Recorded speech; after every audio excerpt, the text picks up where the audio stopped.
बेटा होकर भी नहीं मिलेगा प्रॉपर्टी में हिस्सा। सुप्रीम कोर्ट का प्रॉपर्टी पर बड़ा झटका, सोन प्रॉपर्टी राइट। अगर आप भी सोचते हैं कि बेटा हूँ, बाप की प्रॉपर्टी मेरी ही होगी, तो अब जरा रुक जाए और सुप्रीम कोर्ट का ताज़ा फैसला ध्यान से पढ़िए। भारत की सबसे बड़ी अदालत ने साफ कर दिया है कि पिता की स्वर्जित संपत्ति, यानी जो उन्होंने खुद की मेहनत से कमाई है, पर बेटे का कोई कानूनी अधिकार नहीं होता। यह फैसला न सिर्फ कानून की समझ को मजबूत करता है, बल्कि समाज में बढ़ते प्रॉपर्टी विवादों पर भी ब्रेक लगाने का काम करेगा। फैसले में मिताक्षरा स्कूल ऑफ लॉ का हवाला दिया गया, जो कि हिंदू उत्तराधिकार कानून का एक बड़ा हिस्सा है। इसके मुताबिक अगर संपत्ति पैतृक है, यानी पुरखों से चली आ रही है, तो उसमें बेटे, बेटी, पोते सबका बराबर हक होता है। लेकिन अगर प्रॉपर्टी पिता ने खुद कमाई है, तो वो उसकी व्यक्तिगत संपत्ति मानी जाती है और वो चाहे तो उसे किसी को भी दे सकता है, बेटे को, बेटी को या किसी ट्रस्ट को, बिना किसी की अनुमति के। बेटा हो या बेटी, पिता की मर्जी सर्वोपरि। सुप्रीम कोर्ट के हालिया फैसले में एक अहम बात कही गई, बेटा शादीशुदा हो या कुंवारा, अगर प्रॉपर्टी पिता की खुद की अर्जित की हुई है, तो बेटा उसमें न तो जबरन रह सकता है और न ही उसका कोई हिस्सा मांग सकता है। कोर्ट ने ये भी साफ किया कि बेटा अपने पिता पर प्रॉपर्टी को लेकर कोई दबाव नहीं बना सकता। मिताक्षरा कानून का हवाला देकर दी गई ये सख्त। बेटा चाहे तो कोर्ट नहीं घसीट सकता पिता को। अब सवाल ये उठता है कि अगर बेटा अपने हिस्से के लिए कोर्ट चला जाए तो? इसका जवाब कोर्ट ने साफ दे दिया, नहीं चलेगा।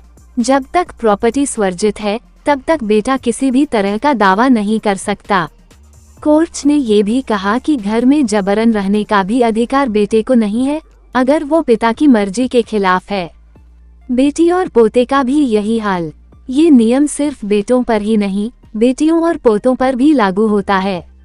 अगर संपत्ति स्वर्जित है, तो उसमें कोई वारिस अधिकार का दावा नहीं कर सकता। दूसरी तरफ अगर संपत्ति पैतृक है, तो वहाँ बेटा, बेटी, पोता सब बराबरी से हिस्सेदार होते हैं।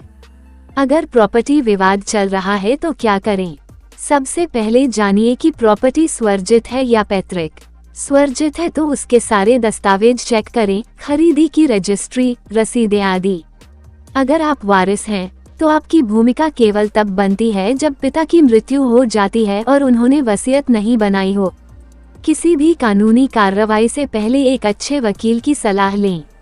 जब तक संपत्ति का कानूनी स्टेटस क्लियर नहीं होता, कोई कदम न उठाएं जो आपको नुकसान पहुंचा सकता है।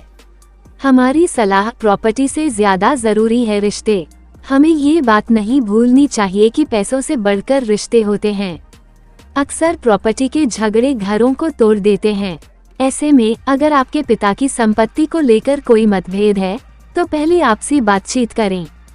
अगर संभव हो तो संपत्ति के वितरण के लिए पिता से वसीयत बनवाएं, ताकि भविष्य में किसी को कोर्ट के चक्कर न काटने पड़े।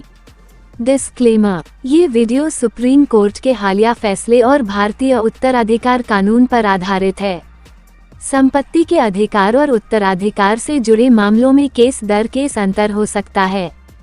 किसी भी कानूनी निर्णय से पहले एक पेशेवर वकील से सलाह जरूर लें। वीडियो का उद्देश्य कानूनी जानकारी को आम भाषा में समझाना है, न कि किसी विशेष केस में सुझाव देना। अगर आप ऐसे मामलों पर भरोसेमंद जानकारी चाहते हैं, तो जुड़े रहिए। हम आपको सरल और सटीक भाषा में बताते रहेंगे कि कानून कहां आपके साथ है और कैसे आप अपने हक की रक्षा कर सकते हैं।